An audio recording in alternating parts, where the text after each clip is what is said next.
Taigi, man pavesta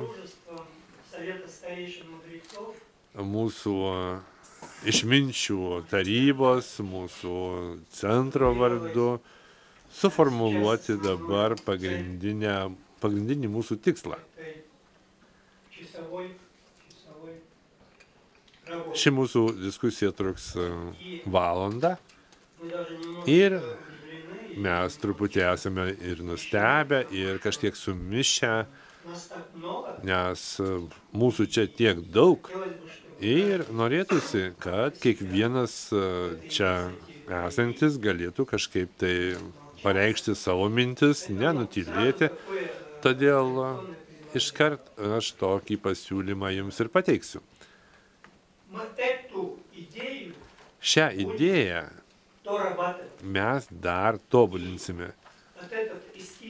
Ir čia yra tik tai mūsų tos vadinamos platformos eskizas ir mes jį siūlome šiandien svarstymui. Tai tik tezės, mes tikimės, kad šį dokumentą padarysime visą verčių, tikrai turiningu ir patraukliu.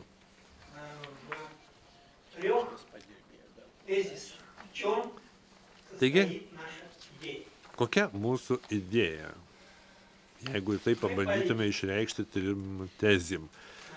Mes esame politikai, mes valstybės veikėjai ir kiekvienas iš mūsų turi savo istoriją.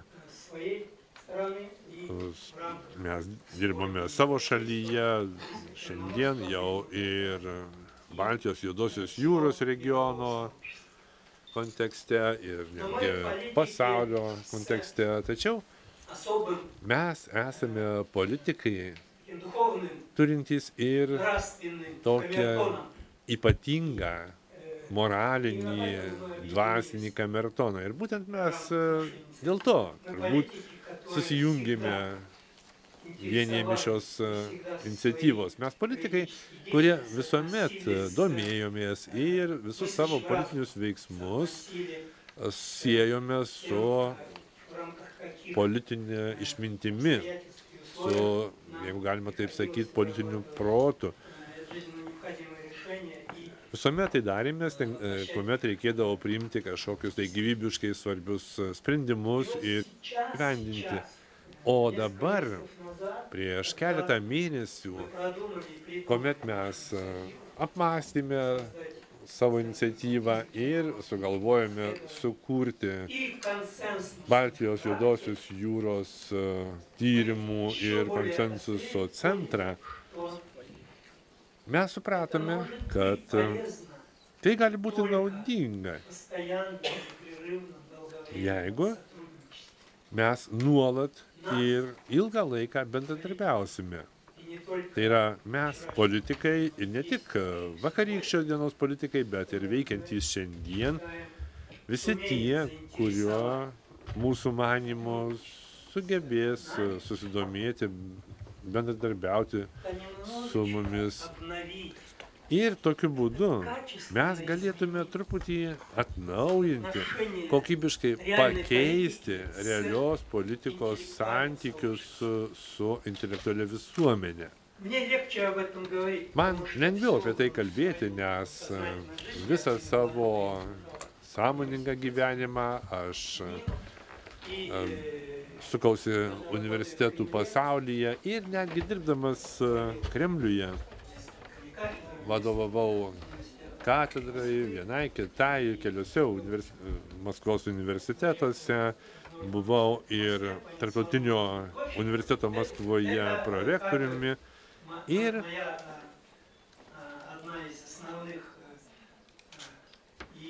tokiu būdu galiu pasakyti, kad tai yra viena iš mano tokių ir žmogiškųjų, ir dvasinių veiklos sferų. Tačiau iškart čia norėčiau pasiūlyti svarstyti tokį klausimą. Ką reikia daryti ir privalome daryti šiandien, jeigu norime padėti realiai politikai? Ir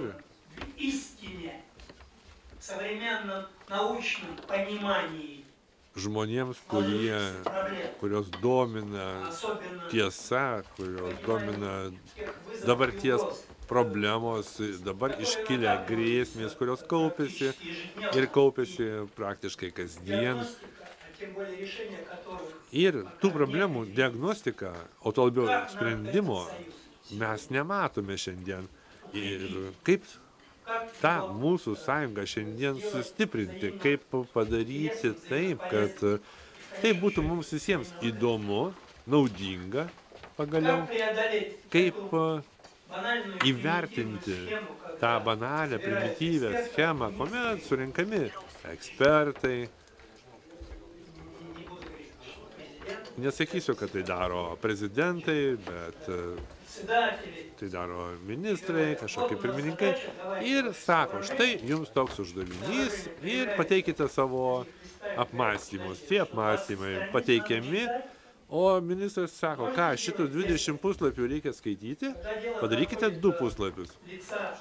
Taigi, kai ateina eilė to žmogaus, kuris turi priimti realų sprendimą, jisai sako, o galite padaryti tik tai pusę puslapio savo išvadų. Taigi, pirmas toks klausimas diskusijai. Kaip įveikti šitą pavojingą, netgi žalingą šiuolaikinio mąstymo nebuvimą valstybinėje politikoje. Antras klausimas. Mes norime suformuoti naują platformą, mes ją pavadinome dialogas ir universitetai. Praktikos tikslai ir misija. Universitetai tarpusavy labai daug ir labai gerai bendradarbiauja. Ponas ambasadorius Ušackas papasakos, kaip tai šiandien daroma Europos Sąjungai vadovaujant, kitoms Europos institucijoms vadovaujant. Tačiau mes norime į šį dialogą įnešti ir savo ypač sudėtingą uždavinį. Mes norime, kad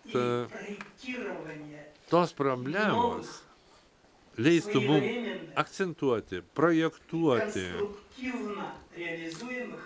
naujus šiuolaikiškas ir svarbiausia praktikoje įgyvendinamas praktikas.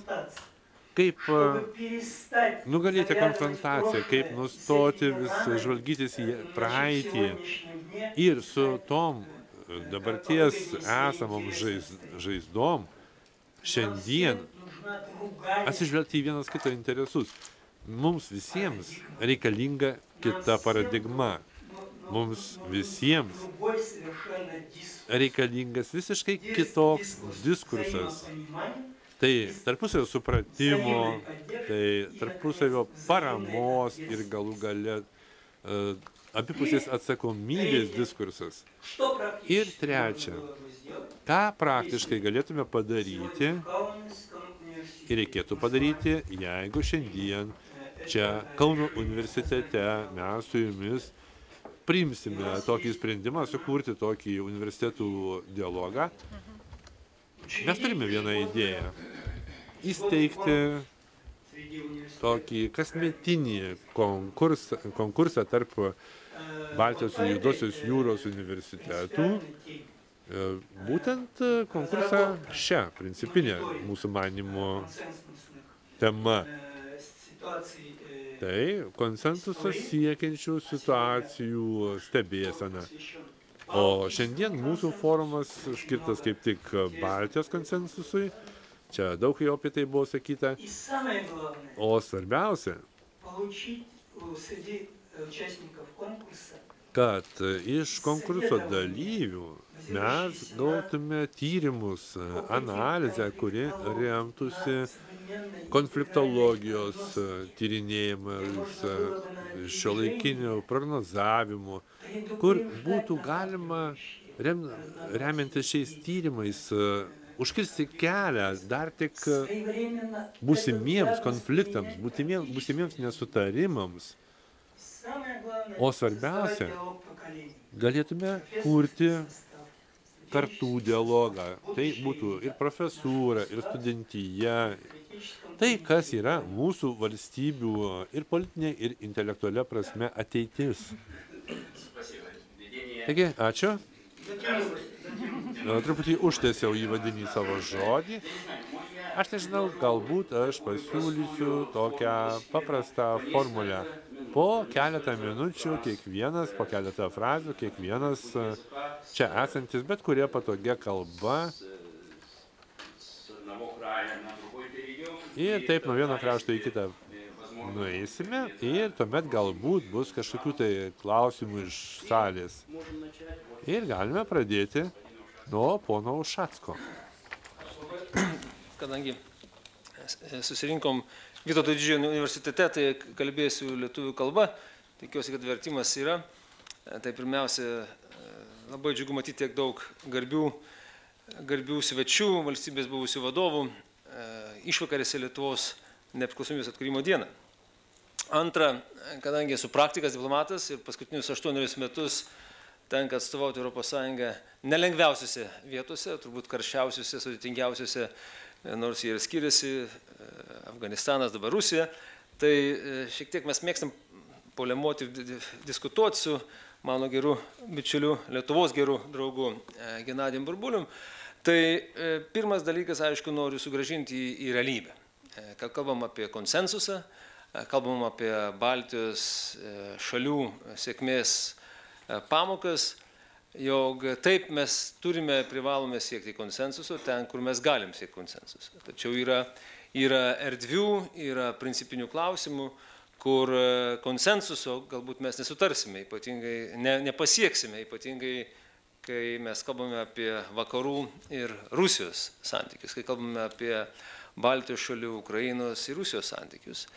Kadangi vis dėlto reikia pripažinti, jog yra įvykę pamatiniai, giliausi konfliktai, kai buvo pažeista tarptautinė teisė ir valstybės mūsų bendros kaimynės Ukrainos teritorinis vientisumas. Ir šiais principiniais klausimais konsensuso nėra ir negali būti, mano nuomone. Antras dalykas, ką parodė istorija, net ir pačiais sudėtingiausiais konflikto šaltojo karo metais buvo palaikomi ryšiai tam, kad deeskaluoti situaciją, kad išvengti galimo tiesioginio susidūrimo, galimo tiesioginių karinių veiksmų, ne tiek dėl turimų esamų ketinimų ar karinių planų, o kiek tiesiog dėl atsitiktinumo ir dėl nepakankamos komunikacijos. Ir šiam tikslui, aišku, yra atitinkami ryšiai tarp kariškių, apie kuriuos dabar kalba ir NATO, ir Rusija. Trečias, tai ką gali padaryti akademinė visuomenė.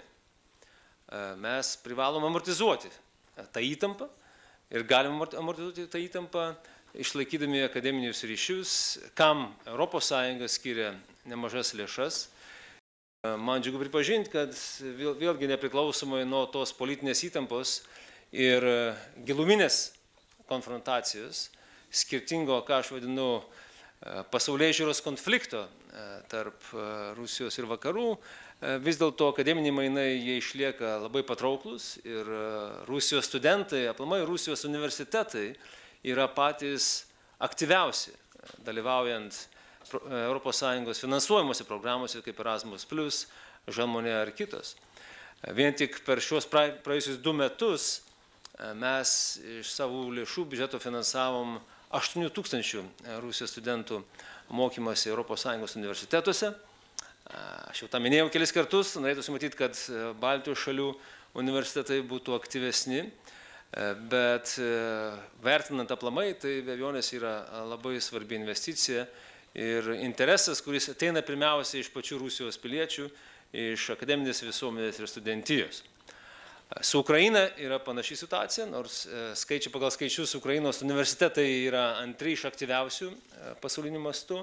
Per šios pastarosius 2 metus apie 6 000 Ukrainos studentų dalyvauja įvairiuose mainų programuose su ES universitetais, nevertinant tų stipendijų, kurias skiria, kiek aš žinau, Lenkijos vyriausybė, atskiros valstybės narės ir kiti kraštai. Todėl vėlgi remiantis Baltijos konsensusu, kadangi apie tai yra kalbama. Pavyzdžiui, manau, svarbiausia žinia, kurią mes galim pasiūsti, profesorius Landsbergis ir Arnoldas Riuitelis ir kiti Baltijos lyderiai čia dalyvausiantis yra tai, kad mūsų jėga buvo mūsų vienybė, mūsų jėga buvo tiesoje, istorinėje tiesoje ir mūsų jėga buvo tai, kad mes galėjom solidariai su Baltijos kraštais siekti valstybės nepriklausomybės. Mums padėjo ne tik tais vakarai, paskatinimu ir parama, mums padėjo tokie žmonės kaip Genadijus Burbulis. Kai 91 metų sausio mėnesį beveik 500 000 paprastų rusų išėjo į Didžiojo Maniežo aikštę protestuoti prieš sovietų tankų panaudojimą Vilniuje. Todėl ir mes, manau, turime jausti atitinkamą skolą tiem žmonėms, kurie dėl skirtingų priežasčių, dėl dabartinio režimo negali jaustis taip laisvai ir realizuoti savo siekių, bet galime savo pavyzdžių ir tais akademiniais mainais paskatinti jų domėjimąsi vakarų Europą, Europos Sąjungą ir tokiu būdu plėtoti mūsų ryšius. Todėl bet koks indėlis ateinantis ypatingai iš universitetų, nepriklausomai tos politinės įtampos, išlaikant ryšius, vystant mainus yra be galo svarbus. Ačiū. Dėkoju ambasadoriui už tą ir praktinį, ir tokį įvadą ir prašyčiau prezidentą Lučinskį išsakyti savo mintis apie universitetų vietą šiandieniniam gyvenime. Bukvalno Aš suprantu, kad daugelis dar kalbės, todėl paliksiu tik tai vieną mintį savo pasisakymį. Visa demokratijos plėtros problema yra ta, kad aktyviai turi dalyvauti dvi šalys. Tai valdžia, kuri priešinasi, ir tie, kurie renka valdžią. Bet tie, kurie renka valdžią, kol kas daro tik tai vieną dalyką, ir tai nelabai gerai. Jie balsuoja ir viso labo. Ir tada valdžia daro, ką nori. Taigi problema. Kokie svertai, kas kurs tą mechanizmą, kuris leistų nuolat daryti valdžiai įtaką. Iš to, ką aš žinau, šiuolaikiškiausias mechanizmas Šveicarijoje. Reikia išvesti šuniuką vakare po 6, ar nereikia? Tauta rengia referendumą, bet tai tik tai Šveicarijoje. Vokietija, Amerika, tam tikrai laipsnių kažkur tai yra kažkokios tarybos, joms perduodami kažkokie tai realios įtakos svertai. Jie laikosi kažkokių tai savo taisyklių. O mūsų posovietinėje erdvėje, galbūt Lietuvoje geriau negu kitur, bet aš žinau, kad tai visur egzistuojanti problema. Atvira visuomenė, kuomet žmonės renka valdžią, o valdžia dirba norėdama patenkinti tų žmonių, kurie ją išrinko poreikius. Ir uždara visuomenė, kuomet jie išrenka valdžią, o valdžia pradeda žmonėmis manipuliuoti savo tikslais. Ir man atrodo, jei šiame konkurse, apie kurį čia buvo kalbėta, mes dar kažką rasime, nes prie kiekvienos idėjos reikia dar surasti ir realizavimo mechanizmą. Jeigu to nebus, tai bus dar vienas plepėjimas, kalbėjimas tuščias ir taip toliau. Jeigu mums pavyks sukurti kažkokius tai modelius, ar iš to, ką mes kalbame, pavyzdžiui, kaip toje šalyje kažkas tai sprendžiama vienaip ar kitaip, aš žinau, kad Baltijos šalys turi tokią informaciją, bando spręsti, kad rinkėjai nuolat darytų įtaką valdžiai ir kad valdžia visuomet būtų budri. Ir tokiu būdu šalis galėtų reaguoti į savo valdžią. O kitose šalyse to nėra. 4 metai tylos. Arba pasidaro tokia situacija, kad vyksta visuomeninis sprogimas, arba nieko nedaro žmonės kaip zombiai padaryti ir viskas. Taigi, koks mechanizmas, kokios rekomendacijos, kokie modeliai, aš tai noriu akcentuoti, kaip demokratinė visuomenė turi bendradarbiauti ir kaip pagaliau funkcionuoti, kad valdžia būtų atsakinga ir atskaitinga tautai ir kad tauta turėtų nuolatinius tokius svertus valdžiai. Sukeičiam vietom. Prezidiumas užduoda klausimą auditorijai ir labai sudėtingą ir sunkų klausimą, bet tam ir yra dialogas. Aš dabar norėčiau kreiptis į Estijos prezidentą Arnoldą Rūtelį ir paprašyti pakalbėti apie jų sistemą. Mes Estijos švietimo sistemą laikome savo pavyzdžių ir stengiamės pasiekti tokius rezultatus, kokius jūs pasiekėt ir kokia įtaka jūsų universitetų yra visuomeniai ir bendruomenėms. Prašom.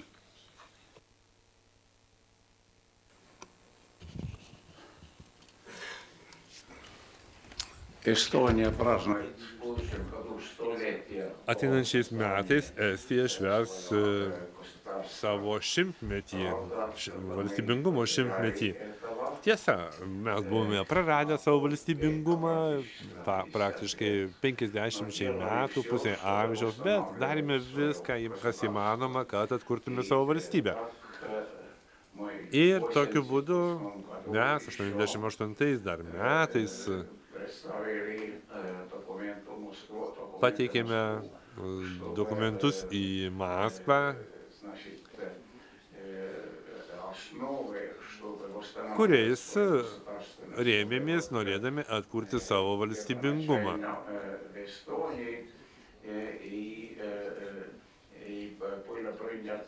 Ir Estijoje buvo priimtas sprendimas, kad Estija turi būti suvereni valstybė. Aišku, Maskva tai kategoriškai atmetė, bet mes vis tiek rėmėmės šią idėją ir mes buvome atkaklus, nors daug kas manė, kad tai iš vis nerealu. Taigi mes tuo metu priėmėme daugiau kaip 130 įstatyminių aktų ir tokiu būdu sukūrėme naują Estijos įstatyminę bazę.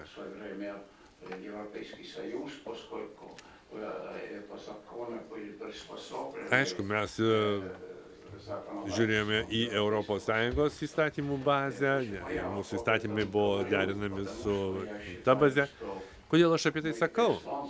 Aš manau, kad mes, estai, kurie kažkada atėjo į tą teritoriją gyventi, kurioje dabar mes randamės, tai buvo daugiau kaip prieš 5000 metų. Mes sugebėjome čia sukurti savo kultūrą, išpuoselėti savo kalbą, kurią dabar didžiuojamės. Mes matome savo universitetų darbą. 4-5 Estijos universitetai kasmet patenka į 200-300 pačių pažangiausių pasaulio universitetų sąrašą. Aš manau, kad tai reikia vertinti. Ir todėl mes rūpinamės ir šią sritimi. Ir šiuo metu, kodėl mes čia esame, aš manau, kad labai gerai, jog tikrai įkurtas toks forumas, tokia bendruomenė, kaip čia sakė, ir ne tik Baltijos šalys, bet ir kitos šalys, nuo Baltijos iki Juodosios jūros, ir tautos, kurios savo istorijoje daug ką prarado. Jos buvo okupuotos už laisvę ir taip toliau ir panašiai. Ir jos įsteigė tokią visuomeninę struktūrą, kuri leidžia keistis patirtimi, mintimis, idėjomis ir parodyti, kaip mes suvokėme, parodyti visam pasauliu, kaip mes suvokėme šiuolaikinio pasaulio problemas, kaip mes matome žmonijos ateitį. Ir aš manau, kad tai geras žingsnis, tai, kad mes čia sėdime kartu, yra labai svarbu. Todėl aš noriu palinkėti mums visiems kuo geriausios kloties ir mūsų idėjų gyvendinimo. Ačiū. Iš tikrųjų, tai uždegantis yra pavyzdys ir sekti jūsų pėdomis tikrai reikia. Ir universitetų įtaka, mano nuomonė, jie negali būti siejama tik tai vien su mokslo žinių, proto lavinimu ar žinių perdavimu. Tai turi būti ir pilietiško, ir moraliai atsakingo žmogaus ugdymas. Ir žinom, mūsų šalyje šiuo metu vykstanti universitetų pertvarka ar planai pertvarkų dažnai kelia šiek tiek nerimo, kada universitetai vertinami taikant kaštų ir naudos analizę, o universitetams skiriamos lėšos dažnai yra vadinamos išlaidomis, ne investicijomis į mūsų ateitį. Universitetų funkcija dažnai bandoma redukuoti iki paprasčiausios darbo jėgos gamybos ar rengimo. Ir tai ir kelia nerimo, ir tai leidžia mums diskutuoti ir svarstyti, ir pats laikas. Svarbu universitetų misija ir įtaka tam regionui, tai vietai, kur jis yra. Todėl gal bus labai vietoje paklausti Kauno miesto vadovų, vicemerės Rasos Šnapštienės matymą universitetų Kauno regione, kadangi tai miestas, kuriame turbūt vis dar studentų skaičius, santykis studentų skaičiaus su kitais gyventojais yra didžiausias Lietuvoje. Labai ačiū už tokį labai sudėtingą klausimą ir tikriausia turėčiau bandyti jį atsakyti, bet jokių būdų nepasakysiu, kad pasisakome už 2 ar 3 universitetus. Kaunas kaip akademinis miestas jis didžiuojasi, kad turi tokią turtingą, profesionalią, kompetitingą akademinę bendruomenę. Ir pasakyti labai argumentuotai, pasvertai, ką prie ko jungti, kokios specifikacijos atsisakyti,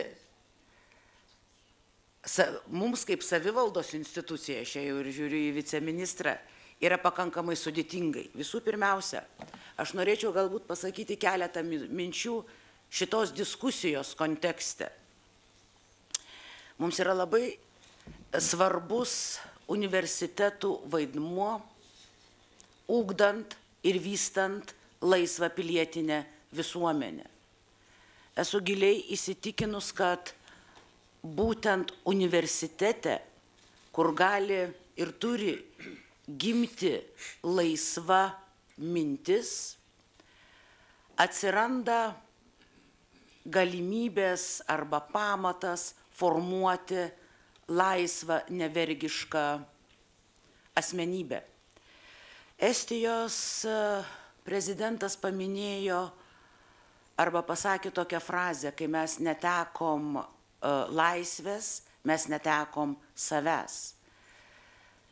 Tai šitą mintį truputį perdariau ir parašiau, kad tam, kad mes būtume savimi, išlaikytume savo tapatybę, mes turime būti laisvi.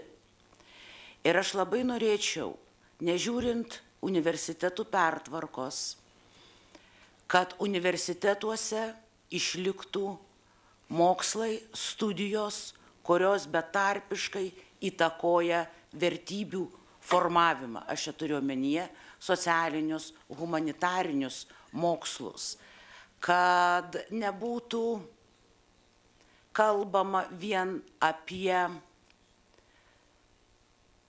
darbo rinkos poreikį, bet kad būtų kalbama apie visapusišką, intelektualią ir laisvą asmenybę. Tai galbūt tokią pagrindinę savo mintį norėčiau norėjau dabar ir pasakyti. Ačiū. Ačiū labai. Iš tikrųjų, gera būti universitetu ir dirbti tokiame mieste, kur tokios mintys išsakomos. Paprašysiu švietimo ir mokslo viceministrą Giedrių Viliūną tarti savo žodį. Ant jo dalinai pečių, ant ministerijos guli tas didžiulis klausimas, kaip eiti Lietuvoje, bet aš nenoriu susiaurinti mūsų klausimo iki tik tai lietuviškų klausimų. Mes žymiai plačiau čia diskutuojam apie universitetų dialogą, apie universitetų misiją ištisiems regionams ir nuo Baltijos iki Juodosios jūros. Prašom. Ačiū, magnificencija rektoriau. Iš tiesų, aš irgi norėčiau grįžti prie šios diskusijos temos. Pradėdamas šią diskusiją, ponas Genadijus Burbulis uždavė klausimą, kokią turėtume sukurti platformą, kokią naują platformą sukurti universitetų bendradarbiavimui. Tai aš norėjau pasidalinti pastabą, kad galbūt tokia platforma iš tiesų egzistuoja, tik tai mes ją turime aktualizuoti. Važiuodamas į šią diskusiją galvojau apie tai, kad tuo met, kai gimė Baltijos Juodosios jūros konsensusas, vyko tam tikri procesai ir universitetų pasaulyje, Europos universitetų pasaulyje. 1988 metais Sorbonos universitetas šventė savo 900 metų jubiliejų ir tuo metu Sorbonoje buvo pasirašyta tokia Magna Charta Universitatum, didžioji universitetų chartija, kuri būtent iš tiesų turėjo tiesioginį ryšį su rytų Europos universitetinio pasaulio sugrįžimu į Europos universitetų pasaulį. Didžiojoje universitetų chartijoje buvo kalbama apie pagrindinius universitetų veiklos principus, kurie jau visą 1000 metų plėtojami Europoje. Tai yra tyrimų laisvė, tai yra universitetų autonomija ir tai yra universitetų įsipareigojimas Europos vertybėms. Dar po 10 metų Sorbonos universitetas šventė savo 800 metų jubiliejų ir 1998 metais buvo pasirašyta Sorbonos deklaracija, kuri taip pat pakartojo tuos pačius principus ir juos sukonkretino, sakydama, kad Europos universitetai turi kurti bendrą akademinę Europos erdvę, keisti savo akademiniais resursais ir plėtoti tą savo įsipareigojimą, kuris susiformavo Europos kultūroje per šimtmečius. Na ir dar po metų prasideda istorija, kurią Europos akademinis pasaulis puikiai žino, Bolonijos deklaracija, Bolonijos procesas, Europos aukštojo mokslo erdvės kūrimas. Šiandien Europos aukštojo mokslo erdvė priklauso ir Ukraina, ir Rusija, o nuo 2015 metų ir Baltarusija. Mes visi esame Europos aukštojo mokslo nariai. Tiesa, ne visi galbūt vienodai gerai toje erdvėje įsigyvenę. Tačiau norėčiau pridėti ir dar vieną nuorodą. 2007 metais Europos taryba, ne Europos Sąjungos, bet Europos taryba priėmė tokią rekomendaciją dėl viešosios atsakomybės už aukštąjį mokslą, kurioje labai aiškiai suformulavo universitetų uždavinius šiuolaikinėme pasaulyje. Ir būtent kalbėjo apie tai, ką gerbiama Kauno vicemerė paminėjo ir kiti kolegos prie šio stalo minėjo, kad taip universitetai iš tiesų, jų viena iš pirmųjų misijų, vienas iš pirmųjų uždavinių yra aprūpinti mūsų visuomenę jai reikalingomis kompetencijomis ir kvalifikacijomis, bet tai yra tik tai viena iš misijų. Antroji misija yra išugdyti žmonės gyvenimui demokratinėje, pilietinėje visuomenėje.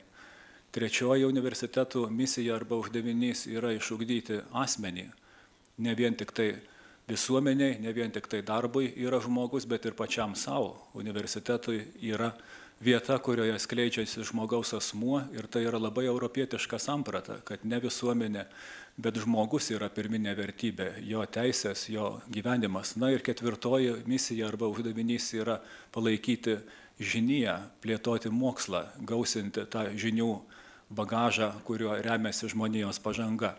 Tai štai man atrodo, kad ta bendraja prasme šita Europos universitetų platforma yra visiškai pakankama ir Baltijos ir Juodosios jūros konsensuso bendradarbiavimui ir kaip spėjau perskaityti šiandienai paruoštame dokumento projekte, Europos paveldo analizė yra vienas iš uždavinių.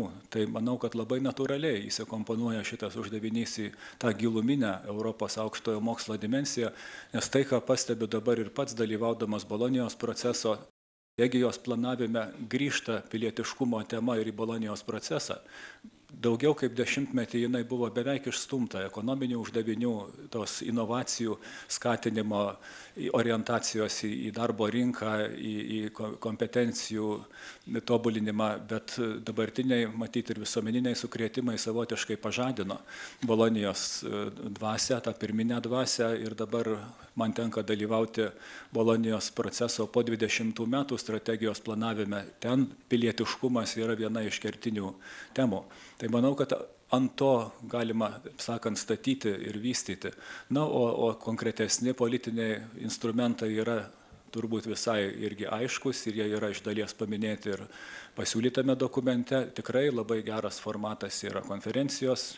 Visų pirma, žmonių ryšiai, ne tos biurokratinės grupės, apie kurias šios diskusijos pirmasis kalbėtojas sakė. Tai norėčiau prie ambasadoriaus Ušacko paminėjimo, kiek daug Baltijos ir Juodosios jūros erdvės studentų atvažiuoja į Europą, pridėti ir tai, kad ir į Lietuvą jų atvažiuoja šimtai. Lietuvos vyriausybė taip pat yra įsteigusi specialių stipendijų šitos erdvės. Studentams jų galima pagausinti, galima įsteigti galbūt tam tikrų paramos fondų ir tyrėjų, doktorantų judėjimui, ko iš tiesų trūksta, ir jeigu tai pasielgtų visos šalys, tai atsirastų puikios prielaidos mūsų tolesniam bendram akademiniam darbui. Ačiū. Dėkoju labai, iš tikrųjų, tai to dokumento pagrindinės tezės įsakytos. Dabar turbūt laikas kreiptis į auditoriją ir suteikti galimybę, na, bent jau trumpiems ar komentarams, ar klausimams. Naudokitės progą, iš tikrųjų turim, na, ypatingą profesorių ir svečių atvykusių čia ir sėdinčių šiuo metu prie mūsų stalo ir galinčių atsakyti į daugelį turbūt klausimų. Šitas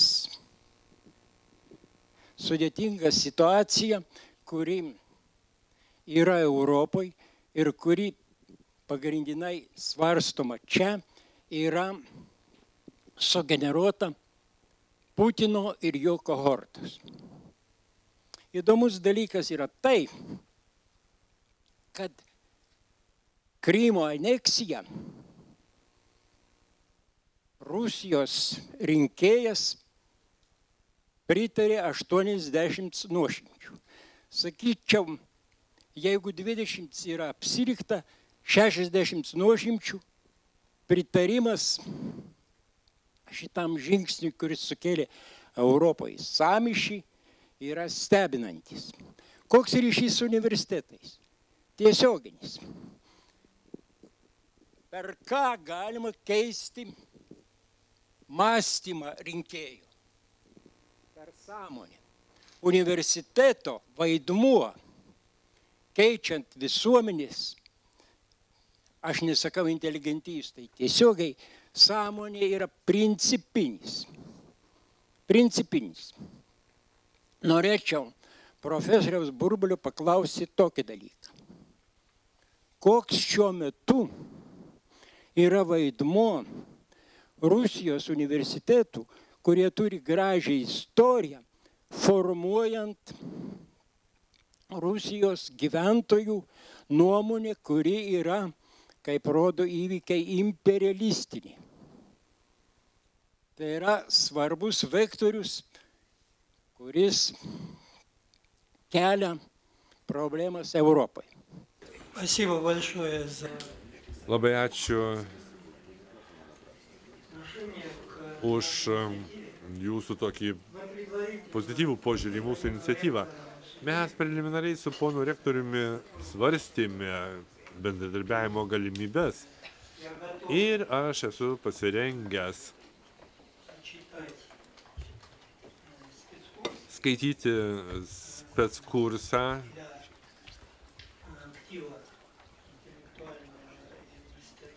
jūsų universiteto intelektualams. Ir mano nuomonė, mano vertinimu šiandien Rusijos vieta Europos, pagaliau Baltijos juodosios jūrų regiono bendrijoje. Tai toks intensyvus bandymas restauruoti sovietinę imperiją. Mano pozicija yra tokia ir daugelis jos nesupranta. Aš manau, kad reikia padėti prezidentui Putinui išsikapstyti iš tos aklavietės, kurioje jisai atsidūrė pats, atsidūrė Kremliaus režimas ir kartu su jais visas įvaizdis dabar formuojamas ir šaliai. Ir reikia siekti, kad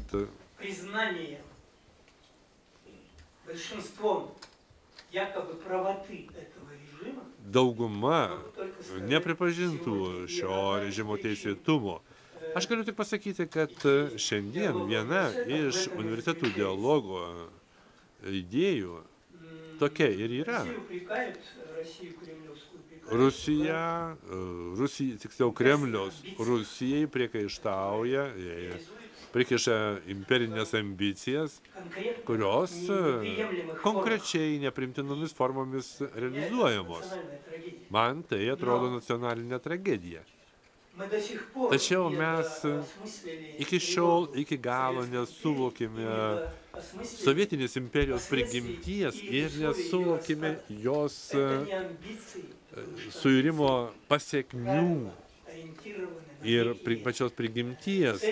Tai ne ambicijos, nes ambicijos remiasi kažkokiais tai tikslais jų siekiama. Tai yra imperinis sindromas. Ir tai yra labai sudėtingas, labai gilus, jeigu norite, netgi sociokultūrinis susirgimas. Ir viena iš tokių giluminių universitetų dialogo idėjų priežasčių yra ta, kad mes norime pradėti apmąstyti ir suvokti savo poimperinę patirtį.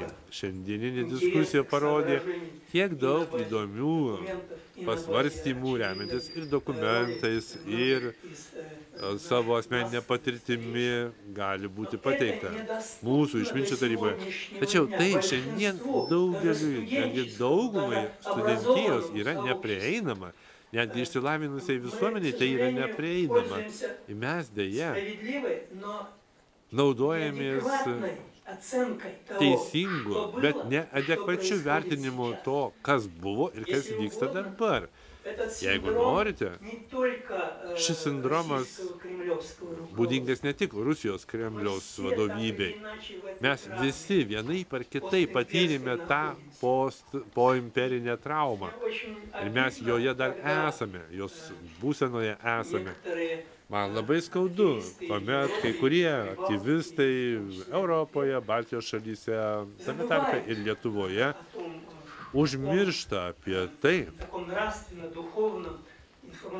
kokioje moralinėje, dvasinėje, intelektualinėje erdvėje mes suvokiame savo sovietinę, visai neseną praeitį. Ir dėl įvairių priežasčių tai pasireiškia ligotai ir šiandieninė situacija taip pat. Taigi, noriu paraginti, pabandykime. Vienas iš universitetų dialogų, viena iš krypčių, kaip tik spręsti šią svarbią problemą, šį svarbų uždavinį, jis jau pribrendo ir mes labai tikimės, kad jo sprendimas mūsų vienys sutelks. Klausimą. Ačiū. Virginija Būdienė, Vilniaus universitetas. Aš labai palaikyčiau profesoriaus Burbulio idėją apie universitetų dialogą ir štai kokiu aspektu. Rusijoje, kaip mes žinom, bet kokios tarptautinės organizacijos yra paskelbtos organizacijomis non grata. pavyzdžiui, Sorošo fondo išleistos knygos, net ir Rusijos klasikų deginamos buvo vienam regione, net pačių Rusijos klasikų. Tai yra demokratizacija ir deimperializacija, kurią mes idealistiškai įsivaizduotume, yra neįmanoma per tarptautinės organizacijas. Tačiau intelektualai ir universitetai tai yra išaukštinamai nepaneigiama, mylima Rusijos tradiciškai sfera. Net sovietai yra panaudoję universitetus kaip valstybės piliečių valdymo būdą. Tai yra Sovietų sąjungoje, atsiprašau gerbiamų profesorių, bet taip yra buvę, kad indulgencija tiesos sakymo buvo suteikta profesoriams, akademikams, kurie gaudami tam tikras privilegijas buvo uždaram, siauram rate ir tai buvo lengvai kontroliuojamos, taip vadinamos tiesos transliavimas intelektualiniais resursais. Aš siūlyčiau pasinaudoti šitą tradiciją, kuri iki šiol Rusijoje gyva, o Europos Sąjungoje toli gražu nebeturi intelektualai tos tiesos sakymo indulgencijos, yra kitur jau ta opinion leadership, sakykime, tikrai ne profesoriai pagrindinę nuomonę formuoja. Nežinau, ar daug atsirastų čia paneigiančių tai, arba teigiančių, kad tikrai profesūra visas madas Lietuvoje diktuoja. Taip nėra ir Europos Sąjungoje taip niekur nėra. Nėra tos indulgencijos atiduotos vien akademiniam pasauliui. Dėl to, aš manau, universitetų dialogas yra būtent tas kanalas įmanomas per intelektualus Lietuvos, Estijos, Lenkijos, ateiti į tą intelektualinį balsą, tai yra per mus kalbėti burnomis Rusijos profesorių, kuriais vis dar tikima. Tam gali būti labai įvairios formos, tam gali būti dialogas čia, daug atvažiuotų universitetų žmonių čia, įvairiom formom bendrautų.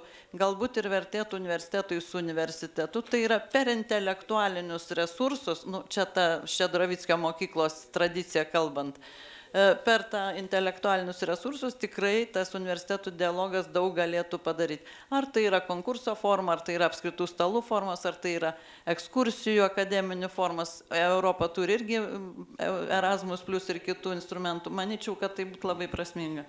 Gerai, labai ačiū, aš suprantu, tai yra komentaras ir mūsų diskusija rodo, kad turbūt tai, ką Genadijus Burbulis pažadėjo ir aš prašysiu ir kitų dalyvių šio forumo, tikrai surasti galimybės atvykti pas mus ar į mūsų universitetą, ar aplamai į Lietuvą ir dirbti šitais klausimais. Čia šiandieną mes tik tai duodame startą tam dialogui universitetiniam.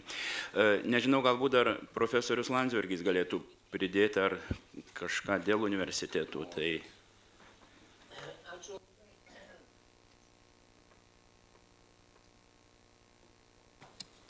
Ačiū.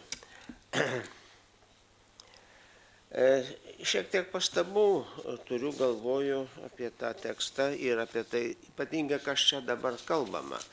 Tai kalbama konkrečiai ir man truputį rūpi, kai aš peržvelgiau pasiūlytą tokį Genadijaus turbūt tekstą, kurio norima labai daug apimti.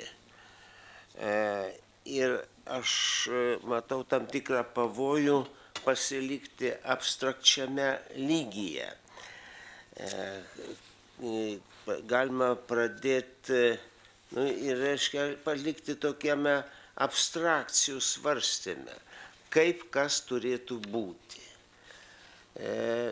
Tai nėra produktyvus dalykas, reiktų to saugotis, nes jeigu svarstom, kaip kas turėtų būti, svarstom, tai to nėra. Štai kodėl to nėra. Jeigu svarstysim, kas turėtų būti šitame fone, kuriame yra vakuumas ar skylė, tai kas yra. Būtent padėtis, kuri yra, ir jie turėtų būti analizuojama ir vertinama. Tai vertinimas kaip metodas būtų labai svarbus. Čia mažai to yra, man atrodo, šitose metmenyse. O šiaip jau kalbant apie, štai Genadijus labai konkrečiai pradėjo kalbėti, kad yra Rusijos galbūt politinis elitas iki pat viršaus yra tam tikroje aklavietėje ir tą mes matom ir tai yra pavojinga galų galia, tai net pasaulyje arba Europos civilizacijai pavojinga. Ir jis mato yra, reiškia, veikia arba taip apibūdinama problema yra kaip imperinės ambicijos, imperinis sindromas paveldėtas iš Rusijos imperijos, kuri faktiškai tęsiasi su to sindromu, kaip tam tikra liga. Bet yra antras dalykas, tai yra pagunda diktato. Imperija tai tartum, kuri siekia kuo daugiau erdvių valdyti ir sričių valdyti.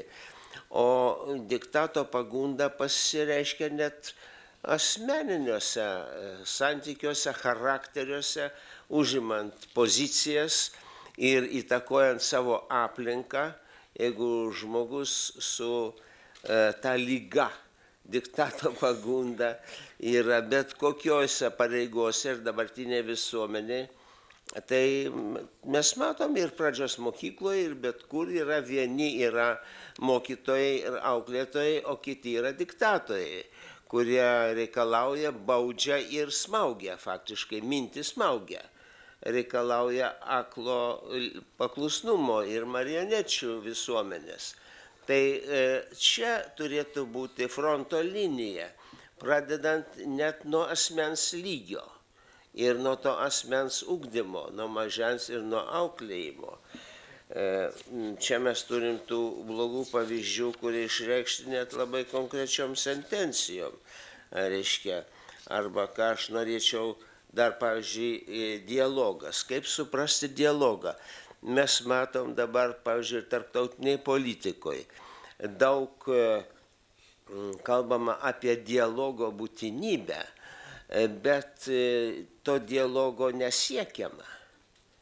Nėra siekimo dialogo, nes jeigu siekiama diktato, tai nėra dialogas. Arba jeigu dialogas suprantamas tik kaip žodinis dialogas, o veiksmai vyksta kitokiam stiliuje ir iš tikrųjų tai yra veiksmų dialogas. Tikrasis turinys yra veiksmų dialogas, o ne žodžių dialogas, kurio dumiama akis. Ir sakoma, gerai, kad mes kalbamės, o tuo pačiu metu kariaujam. Bet gerai, kad nors kalbamės. Tai yra apgavystė. Ir savęs apgavystė, ir galų gale tų, kurias mes čia norėtumėm auklėti. Štai labai geros ir ryškios sentencijos ateinančios iš tų pačių minėtų sindromų. Jie kalba, o aš veikiu. Tai jie yra niekalas, jie yra pledai, jiems užtenka dialogo ir apsigaudinėjimo. O aš veikiu. Čia mano dialogas arba monologas, kuris yra primetamas kitiems partneriams. Iš tokios kultūros reikia išeiti, arba čia yra pražūtingas dalykas. Taip pat kaip ir tas pamokymas vaikui, kuris paklausė šalies vadovo, kaip spręsti, kad pas mūsų klasėje berniukai mušasi nuolat, labai žiauriai mušasi. Kuris iš jų kaltas? Vadovas turėjo tą klausimą iš anksto matyti ir jis pasakė vienareikšmiškai, kuri primušė, tas ir kaltas. Dabar perkelkim tą į tarptautinę politiką ir mes turim visą vaizdelį. Svarbu primušti ir jis bus kaltas. Nereikia aiškintis iš anksto. Reikia turėti jėgą ir perinam į viduramžius, į jėgos teisę ir į jėgos kultūrą. Universitetai tikrai turbūt galėtų būti opozicija šitai jėgos kultūrai, bet jie tada turi būti ir tolerancijos ir tokio kūrybinio dialogo, konsensusinio dialogo mokykla ir pavyzdys. Tai būtų dialogas, kuriame nesiekiama nugalėti, pažeminti patyčiomis arba grasinimais ar kokiamis nors represijomis savo tiesą. Ir ten tiesos nebėra. Tiesa atsiranda per tam tikrą sutarimą, kai įvairios pusės atranda savo kampą ir atranda dalį tiesos ir savo tiesos. Ir tada gali būti auginama šita kultūra. Ir galų gale Europa, mūsų bendrieji namai, tai šitas labai senas dalykas. Gorbačiovas šitą skelbė, mes tos laikus prisimenam. Ir būdavo tada klausimas, gerai, bendrieji namai tai yra bendrabutis, o kas komendantas? Arba, reiškia, statykim tiltus. Statykim tiltus. O kas bus sargybinis ant to tilto? Ant tilto paprastai su Kalašnikovu stovi kažkas ir saugoja tą tiltą. Tai tokie vaizdeliai turbūt tebėra mūsų akyse, bet jie atspindi ir mąstymą. Reiškia, už žodžių turi būti turinys, nes žodžiai gali skambėti gražiai ir jie tada tik tai apgauna. Mes save apgaunam ir tos, su kuriais kalbamės, apgaunam ir esam patenkinti, kad mes juos apgaunam, sumovėm, kokie jie durneliai. O čia mūsų pergalė, jeigu mes, iš tikrųjų mūsų pralaimėjimas. Jeigu mes tokiu būdu siekiam pergalės, tai mes jau kapituliuojam iš karto. Šitame dialogo ir konsensuso kelyje mes niekur nenaisim, nes iš anksto užsikirtom kelią. Štai kalbama apie dialogą tarp universitetų. Labai gerai, bet ar pačiame universitete yra dialogas? Ar vyksta universitete dialogas? Pavyzdžiui, kad ir apie mokymo turinį, mokymo metodiką, apimti, ko studentai galbūt nori ir panašiai. Tai jeigu to nėra universitete, tai apie ką jis gali kalbėti su kitų universitetu? Tai gali tokiais lozungais kalbėtis ir pasidžiaugti, kad įvykdėm konferenciją, pasistatėm paukščiuką. Mes pakalbėjom. Tai mes pakalbėjom, o kažkas veikia. O veikia, tai dažnai veikia bloga jėga, kuri nori įtvirtinti kitą kultūrą. Ne dialogo, o diktato kultūrą. Paklusnumo ir marionečių visuomenės. Čia universitetai turi priešintis. Čia jie turi būti bastionas. Civilizacijos, galima sakyti, bastionas. Kaip mes suprantam demokratinę civilizaciją.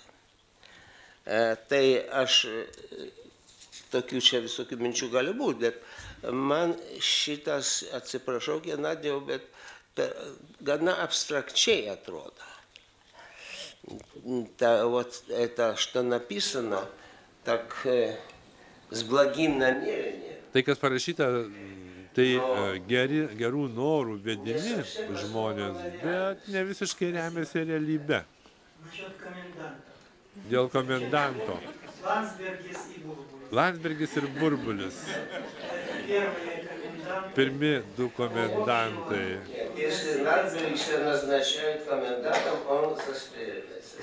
Pas mus, jeigu kas skiria komendantui, jis nusišauna iš karto. Dėl abstrakcijų. Sutikite, kolegos, kad yra tam tikra metodika, kuomet mes svarstome strateginius uždavinius ir norime, kad medžiaga kažkaip tai atrodytų svari. Ten rašai viską, apie ką tik svajojai per tuos 20 metų. Ir tai visiškai teisus profesorius Landsbergis. Reikia labai pragmatiškai instrumentų konkrečių pagalba, aiškiai suformuluota koncepcija, kaip ir pirmas žingsnis į tą universitetų dialogą. Koks jis bus? Antras, koks žingsnis bus? Baziniai speckursai, dėl žiniasklaidos praktikų, dėl bendrų universitetų programų, istorijos temomis, šiuolaikinės Europos konfliktų, istorijos temomis ir taip toliau.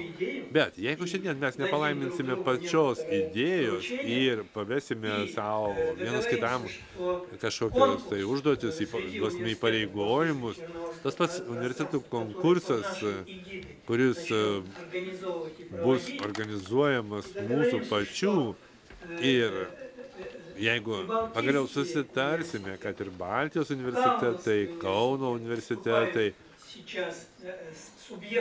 dabar tampa aktyviais šio darbo subjektais, tai jeigu visą tai būtų, aš tikiu, kad mūsų kolegos iš Rusijos, iš Lenkijos, Ukrainos tai parems. Taigi pradėkime tai daryti. Ir tada